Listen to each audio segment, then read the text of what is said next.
Esses 7, eles tinham que ter qualidades espirituais. E eles tinham que ter o quê mais?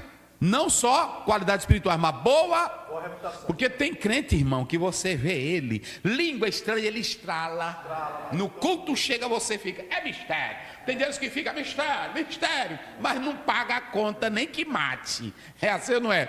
É veaco, mentiroso, mentirosa. É assim ou não é? Enrolão, falso, mau caráter. Como é que esse homem pode estar na vitrine da igreja? Porque o púlpito é uma vitrine. Aí vem os escolhidos pela igreja. Aí a própria palavra de Deus, eles foram escolhidos por quem? Mas levaram para quem? Para a liderança. Ou seja, tu não pode se autodenominar pastor. Tu não pode se autodenominar líder. Ah, pronto. Pois agora é o seguinte, tem pastor que ele mesmo se ajoelha e ele mesmo se consagra. Pai eterno, eu me consagro a líder dessa igreja. Aí pronto.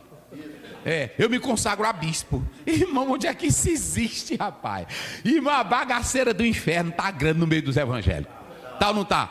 Cada um querendo ser bispo, querendo ser. Aí ele mesmo se auto-consagra. Isso não é de agora não, isso é contemporâneo. Que contemporâneo nada? Primeiro, nem existe isso. Isso é só invenção. Vou te mostrar um contemporâneo. Está lá em Juízes 17. O Mica, ele mesmo fez um culto na casa dele.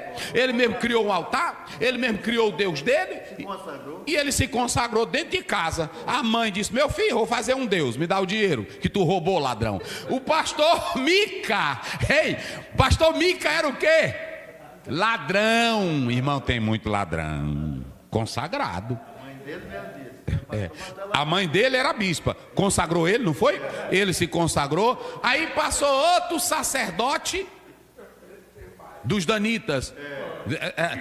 Passou os danitas, mas tinha um da tribo de Levi, não era isso? Vê lá, Juízes, para mim não dizer errado. Irmão, eu gosto da Bíblia. Eita, rapaz, é lá no 17.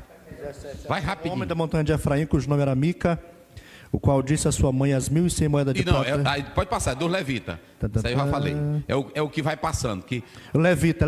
Aí o levita. Aí o levita, velho, não tinha trabalho. De Belém, da tribo de Judá. Da tribo de Judá. Vagabundo. Ele andava, onde chegava? Andava peregrinando aqui. Então é vagabundo. Ambulante, irmão, homem de Deus. Às vezes eu vou pregar numa cidade, irmão. Pastor, fica um mês aqui com a gente, irmão. Tem o que fazer, irmão.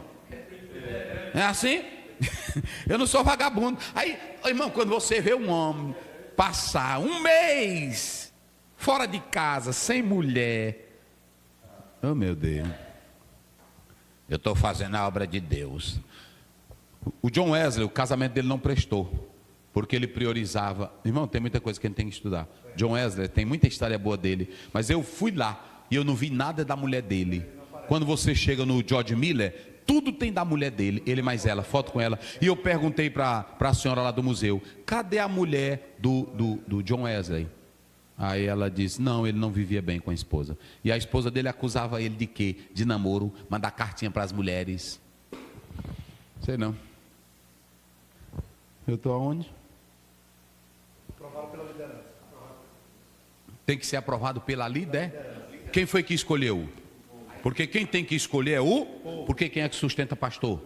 Quem é que mantém o pastor? Então o povo tem que dizer, nós queremos esse líder porque ele presta no dia a dia, no comércio, na rua, no casamento, na escola, pronto, dentro de casa, ele é o marido exemplo, né? Eu não estou falando de pregador, mas ele prega bem.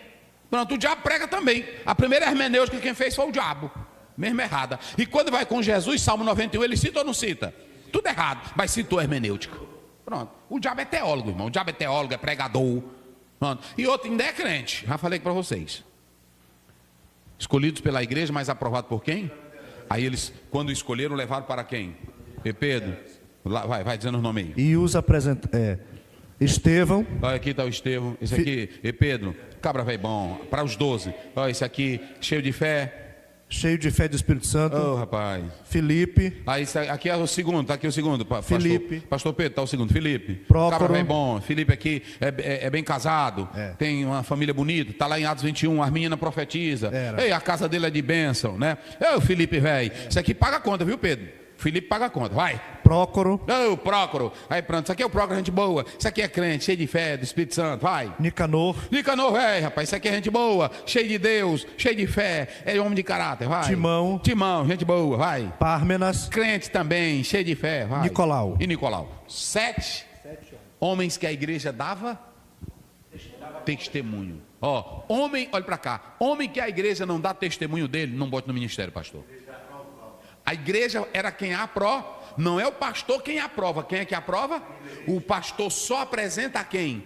A igreja. Porque o pastor não pode selecionar no quartinho dele o diácono que ele quiser. Ele não pode selecionar na escondida a liderança que ele quiser. Quem é que tem que aprovar? Eu fui para o ministério. Antes de eu ir para o ministério, eu pregava. Aí os irmãos chegavam lá em casa: pastor, o senhor sabia que o senhor tem um pastor dentro de casa? Aí o pai disse: quem é?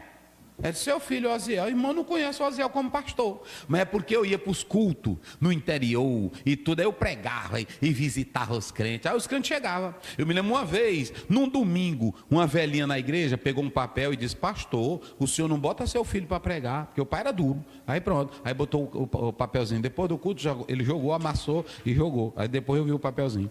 Aí pronto. Aí quando foi um dia, ele disse: pô, vamos ouvir ele hoje pregar. Aí pronto. O outro irmão chegou para o meu irmão Luiz Carlos, lá do Peritoró, disse para o pai: pastor Bené, o senhor já viu o pregador e o professor que o senhor tem dentro de casa? Aí o pai disse: quem é? Ele disse: é seu filho. Irmão, o Oziel não sabe dar aula não, irmão. Eita glória! É desse jeito. E aí pronto. Mas eu achei ruim isso? Não. Aí nem foi meu pai que me apresentou. Já foi um outro pastor, pastor Amarante, que me levou. Aí depois o meu pai me chamou para trabalhar com ele. Ou seja... E eu achei isso ruim? Não. Eu achei bom porque depois eu entendi para eu chegar no ministério e dizer: não foi o meu pai que me colocou aqui. Não é assim? Pronto. Eita, coisa boa. Então, tem que ser aprovado pela liderança. Aí, eles pegaram, apresentaram 7 cabras bons. Irmão, como é que o pastor está sabendo que o cabra é namorador e bota a mão nele? É ser vergonha e bota a mão. E Paulo disse: não impõe as mãos. Ou seja, não faça política. Impor as mãos é fazer políticas erradas. Tu sabe que o cabra não presta. Tu sabe que ele é ser vergonha. Aí pronto, não é assim? Um dia um pastor chegou aqui e eu disse para ele: pronto, depois que mostraram o vídeo, disse: meu pastor, eu gosto muito do senhor, mas o senhor não dá mais para ser pastor, mas o caso vai para a convenção. Esses seus vídeos que eu estou vendo aqui, não dá para o senhor. O senhor pode ser caminhoneiro, o senhor pode ser, não é assim? Que é uma boa profissão. O senhor pode ser engenheiro, que é uma boa profissão. Mas pastor tem que ter vida santa. Porque preste bem atenção, irmão. Um grande médico, ele pode ter a vida dele, mas ele pode beber, ele pode sair, pode curtir. Não é isso? Porque é a vida dele. Agora o pastor não. Pastor é diferente. Tem que ter outra vida. Quem quiser, aí pronto. Impor as mãos não era transferir poder. Impor as mãos não era transferir o mistério. Impor as mãos é dizer: nós estamos aprovando esses homens. E em último lugar, aí a igreja diz que por causa disso, o testemunho da igreja aumentou. Leia. E crescia a palavra de Deus. Pronto. E em Jerusalém se multiplicava o número dos discípulos. Olha, então, cheio do Espírito Santo, essa liderança dessa forma autenticava, fortalecia o testemunho da igreja e da palavra. Porque é o seguinte: pode pregar bem, mas se no meio da igreja só tem cabra que não presta, o povo vai crer? Pode fazer social, mas se a igreja é toda enrolada, o povo vai crer? Então pronto.